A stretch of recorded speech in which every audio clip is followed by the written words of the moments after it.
Welcome to the Scary Show Unplugged.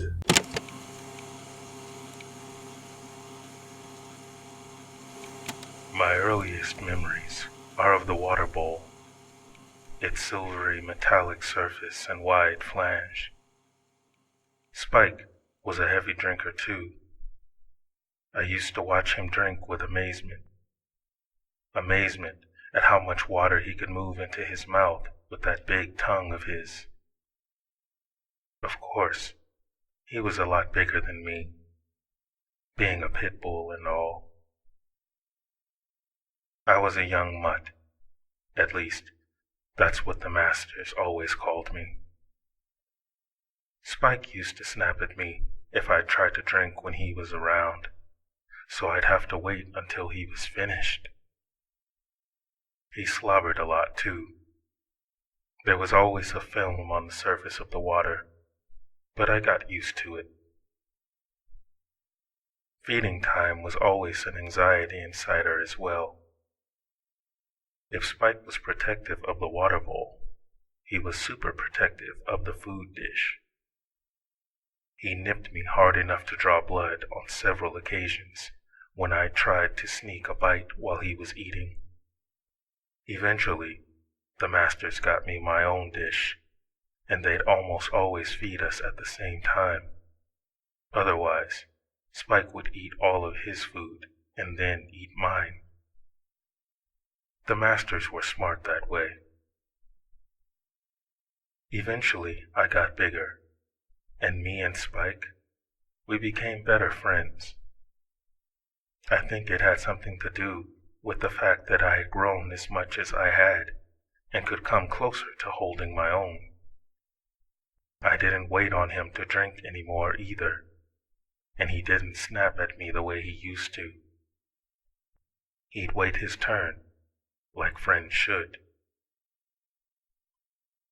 He also came to be very protective of me. On the rare occasions we got to go out of the fenced-in yard, we'd come across other dogs. He'd always put himself between me and them, wouldn't let them get close to me. That made me feel good.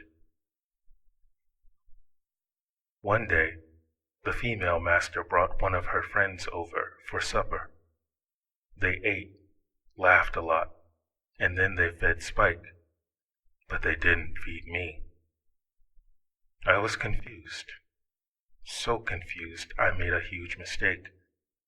Or so it seems now. The lady master's friend reached down toward me, like maybe she meant to pet me. But I didn't know what she was up to because I was confused and really hungry. So, I bit her hand. I bit it hard, too. Hard enough to draw blood.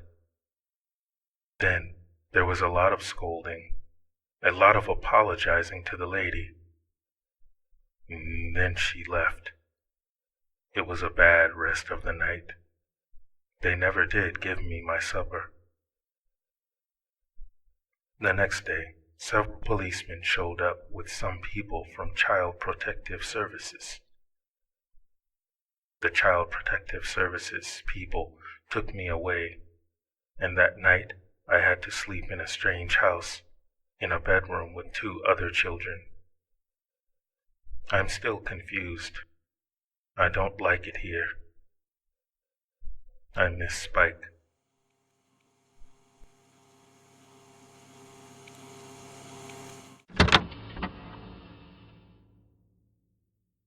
Tonight's Scary was written by Deontistic.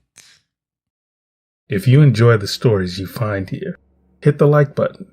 Think of it like applause at the end of a show. Please subscribe and click the top bell for all notifications so that you never miss an episode. And if you wouldn't mind, share this video so that others can discover The Scary Show. Questions, comments, suggestions? Let me know down below. The Scary Show always answers the fans, unless YouTube hides your comments from me.